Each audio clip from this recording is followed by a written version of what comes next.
Merhaba arkadaşlar, örgü kanalıma hoş geldiniz. Minik kız bebeklerimiz için hem kolay hem de güzel tığ işi bir takım yaptım. Bakın arkadaşlar, bu şekilde güzel bir bolero yelek var. Güzel bir saç bandı var, bakın bu şekilde. Buna takım olarak çok da güzel tığ işi bir etek yaptım arkadaşlar. Bakın üçlü bir takım halinde yaptım ben bunu. Siz de bunun gibi güzel bir takım yapmak isterseniz saç bandının ve bolero yelek anlatımlarını yaptım. YouTube kanalıma yükledim.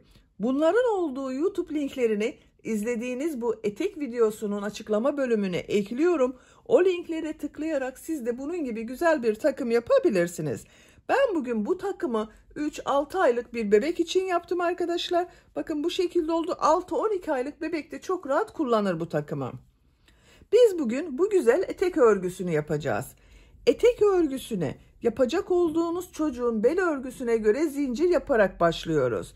İlk önce bu bel örgüsünün buradan zincirlerle bel örgüsünü yapıyoruz. Daha sonra modelli bölümü yapıyoruz. Modelleri yapması da çok kolay arkadaşlar, bakın.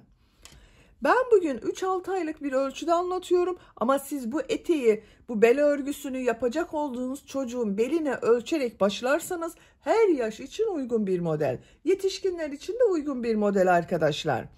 Bel örgüsünün buraya bakın dantel taktım. Siz bunu takmadan sade olarak kullanabilirsiniz. Kurdale takabilirsiniz. Herhangi bir ip kordon takabilirsiniz. Etek örgüsünde iplik olarak bu şekilde renkli bir iplik kullandım arkadaşlar. Kullandığım iplik üzerinde 100 gram iplikte 320 metre ip var. Bu iplikten bir iplik yeterli bu etek örgüsüne. Ben bugün bu renk iplik ile yaptım ama siz bu etek örgüsünü tercihinize göre her marka renk ve iplikleri kullanarak yapabilirsiniz. Takım olarak 1,5 adet ipliğe ihtiyacınız var arkadaşlar. Bir iplik yeterli olmuyor. 1,5 adet renkli iplik kullandım. 1 adet de beyaz iplik yeterli. Beyaz iplik olarak çok az kullandım. Bakın sadece bu kenar oyasını yapmada kullandım. Etek ölçülerini videonun sonunda santimetre olarak ölçerek gösteriyorum. Tekrar ölçerek vakit geçirmek istemiyorum. Tığ olarak 5 numara 3 milimetre tığ kullandım. Elimin sıklığına göre bu tığı kullandım. Bu sayılarla bu ölçüyü elde ettim arkadaşlar.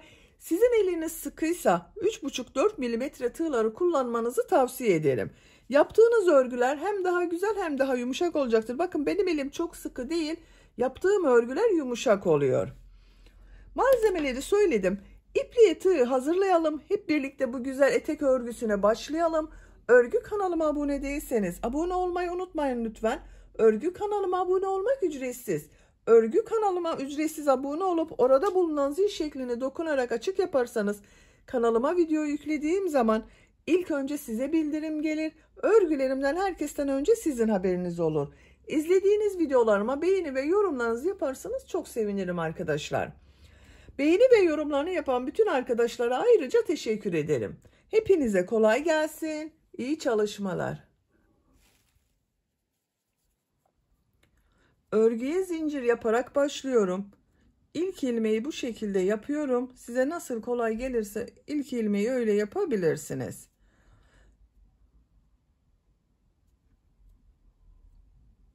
Çok sıkı zincirler yapmıyorum arkadaşlar. 88 zincir yapalım. 88 zinciri yaptım. Bakın çok sıkı zincirler yapmadım arkadaşlar. 88 zincirin kaç santimetre olduğunu ölçüyorum.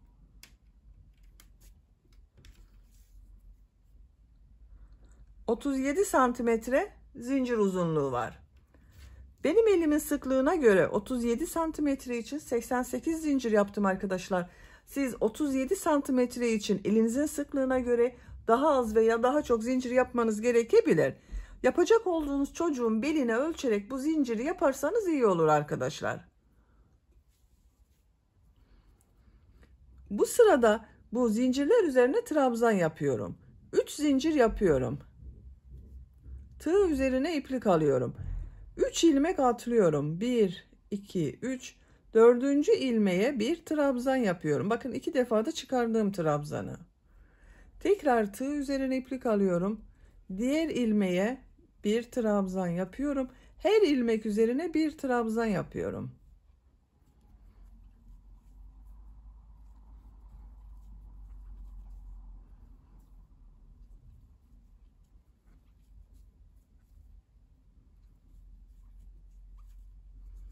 Bakın bu şekilde görünüyor arkadaşlar.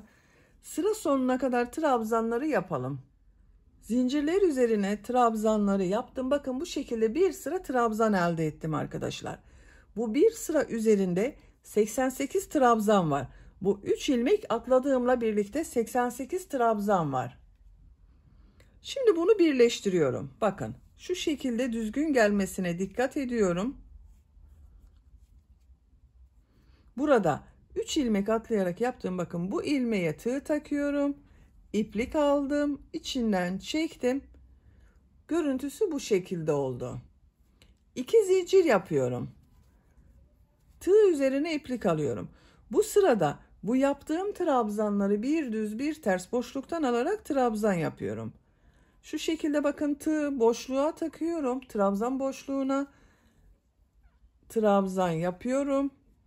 Tekrar tığ üzerine iplik alıyorum. Bakın bu trabzanı ters taraftan yine trabzan boşluğuna tığ takıyorum. Trabzan yapıyorum. Düz taraftan boşluktan alıyorum. Trabzan yapıyorum. Ters taraftan boşluktan alıyorum. Trabzan yapıyorum. Düz taraftan boşluktan alıyorum. Trabzan yapıyorum. Ters taraftan boşluktan alıyorum. Trabzan yapıyorum.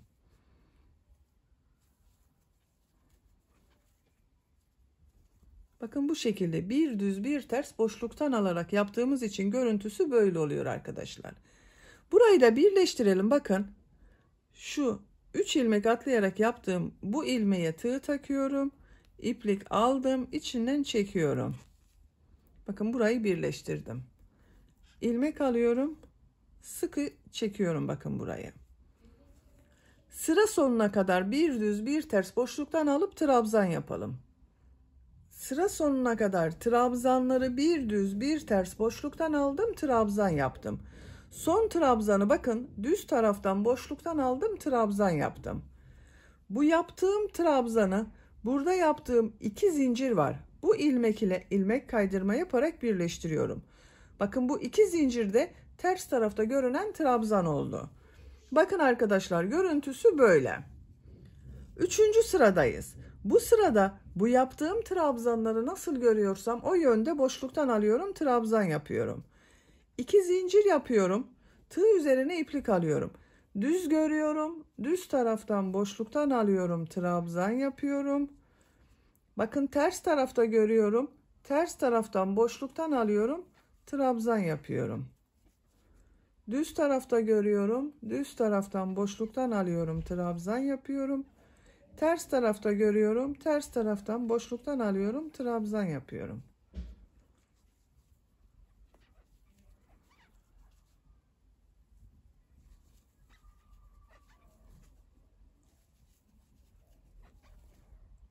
Sıra sonuna kadar devam edelim.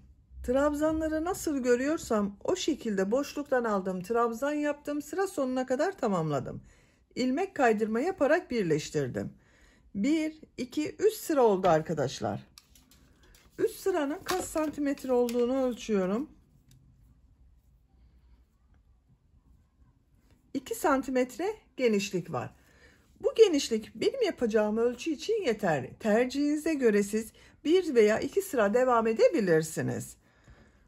4. sıradayız. Bu sırada model yerleştirmeye başlıyorum. 3 zincir yapıyorum. Çok sıkı yapmıyorum bakın zinciri. Tığ üzerine iplik alıyorum. Aynı ilmek içine üçlü trabzan yapıyorum. Bakın 3 defa da çıkarıyorum. 1, 2, 3. Tığ üzerine iplik alıyorum. Bir ilmek atlıyorum. İkinci ilmeğe 2 üçlü trabzan, 2 zincir, 2 üçlü trabzan yapıyorum.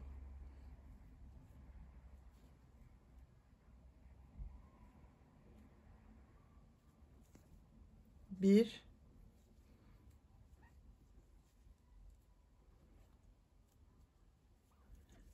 iki. 2 zincir yapıyorum. 2 üçlü trabzan daha yapıyorum aynı ilmek içine.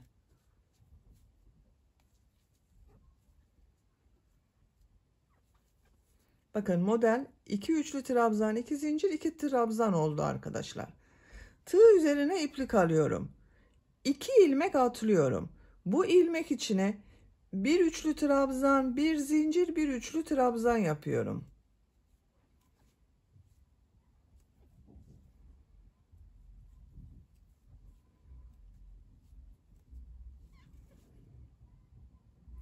Tığ üzerine iplik alıyorum. Bir ilmek atlıyorum. İkinci ilmeğe 2 üçlü trabzan, 2 zincir, 2 üçlü trabzan yapıyorum.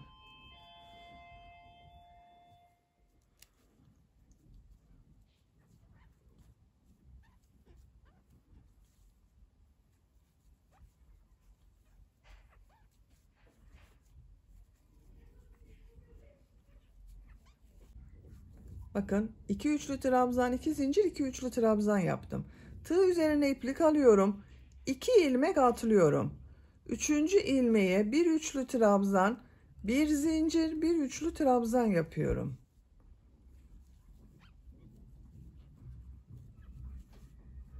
Tığ üzerine iplik alıyorum.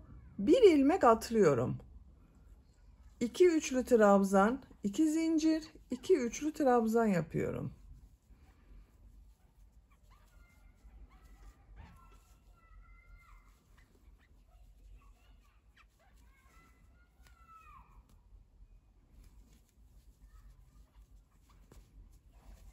Tığ üzerine iplik alıyorum. 2 ilmek atlıyorum. Bir üçlü trabzan, bir zincir, bir üçlü trabzan yapıyorum. Bakın arkadaşlar, model bu kadar oluyor.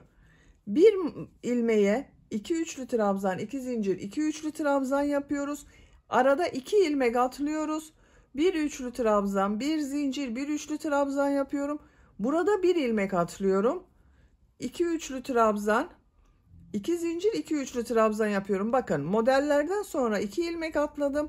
Bu bir trabzan, bir zincir, bir trabzandan sonra bir ilmek atladım. Eğer birer ilmek atlarsanız model çok sık oluyor arkadaşlar. Bu modeller arasında ikişer ilmek atlarsanız da çok seyrek model oluyor. Ben yaptım, bu şekilde denk geldi. Siz tercihinize göre daha sık veya daha seyrek de yapabilirsiniz. Sıra sonuna kadar devam edelim. Sıra sonuna kadar modelleri yaptım. Son olarak bakın 2 üçlü trabzan, 2 zincir, 2 üçlü trabzan yaptım. Bu ilk yaptığım zincir vardı. Bu boşluğa tığ takıyorum, ilmek kaydırma yaparak sırayı birleştiriyorum. Bakın arkadaşlar, aralarda atlama yapmadım. Bir model yaptım. Bir yerde de bir üçlü trabzan, bir zincir, bir trabzan yaptım. Sıra sonuna kadar tamamladım. İkinci model sırasındayım. Bakın buradayım. 3 zincir yapıyorum. Tığ üzerine iplik alıyorum. Üçlü trabzan yapıyorum. Tığ üzerine iplik alıyorum. Bu sırada bu modelleri 3 üçlü trabzan, 2 zincir, 3 üçlü trabzan yapıyorum. Bakın bu sırada 2 üçlü trabzan, 2 zincir, 2 üçlü trabzan yaptım. Bu sırada 3 üçlü trabzan, 2 zincir, 3 üçlü trabzan yapıyorum.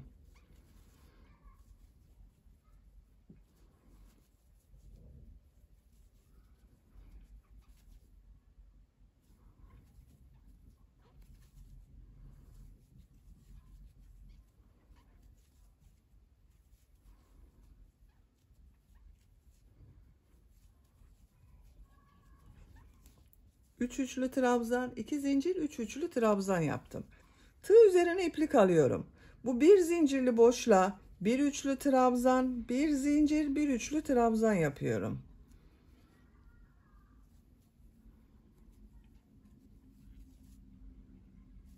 Tığ üzerine iplik alıyorum.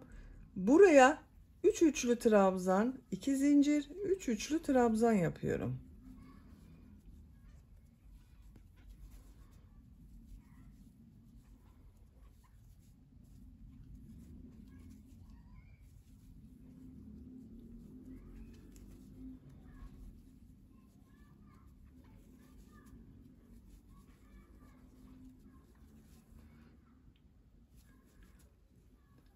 Bu bir zincirli boşluğa bir üçlü trabzan, bir zincir, bir üçlü trabzan yapıyorum.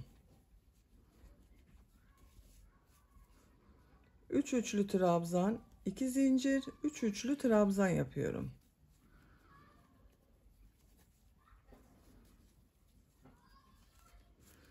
Bakın arkadaşlar, bu şekilde. Sıra sonuna kadar devam edelim. Modelleri sıra sonuna kadar yaptım. Son yaptığım modeli sıra başında yaptığım bu 3 zincir ile ilmek kaydırma yaparak birleştiriyorum. Bakın arkadaşlar.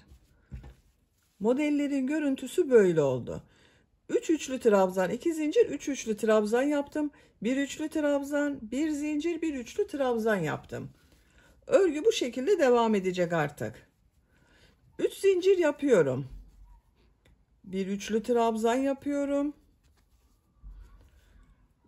Diğer model ortasına 3 üçlü trabzan, 2 zincir, 3 üçlü trabzan yapıyorum.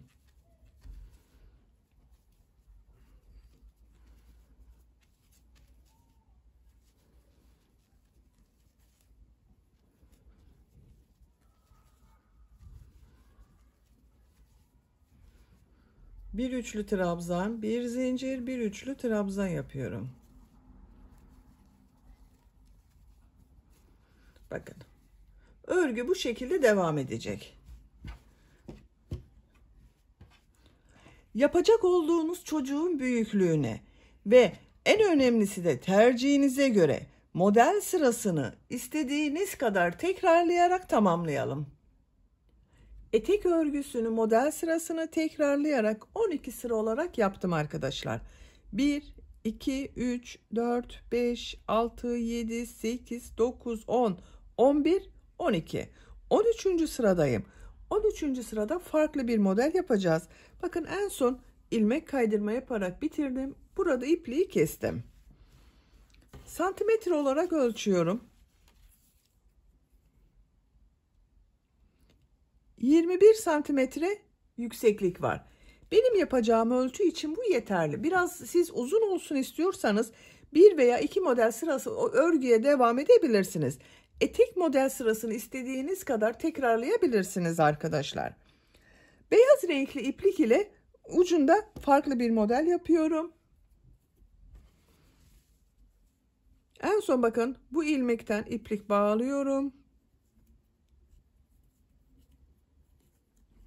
Buradan bir ilmek yapıyorum. Bir zincir yapıyorum. Sık iğne yapıyorum. Bir zincir yapıyorum. Tığ üzerine iplik alıyorum. Bu model ortasında bakın 2 zincir üzerine bir trabzan yapıyorum. Pıtırcıklı model yapıyorum. 2 zincir yaptığım bu trabzanı boşluğa tığ takıyorum.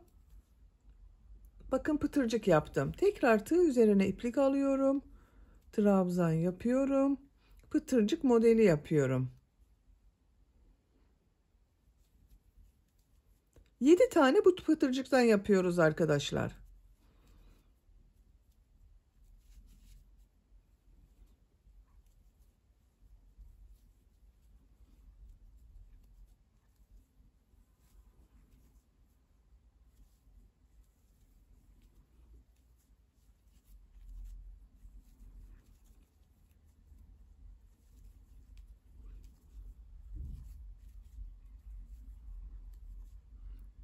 İki, 4, 6, bir tane daha yapıyorum. 7.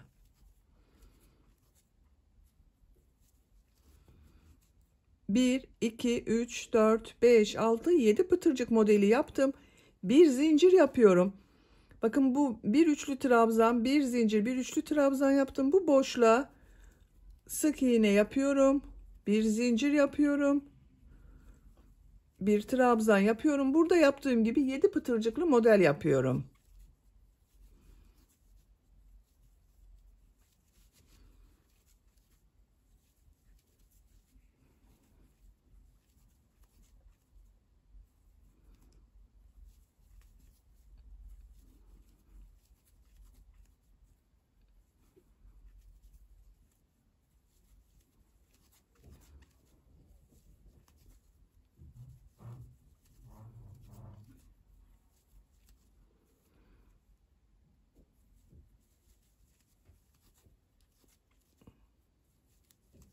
Bir zincir yapıyorum. Sık iğne yapıyorum.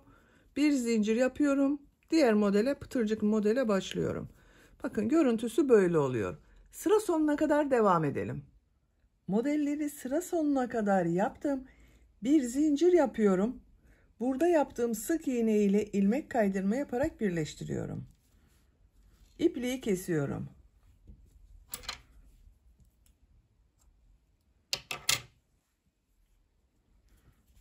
Bakın arkadaşlar, etek örgüsünü bitirdik. Çok güzel oldu.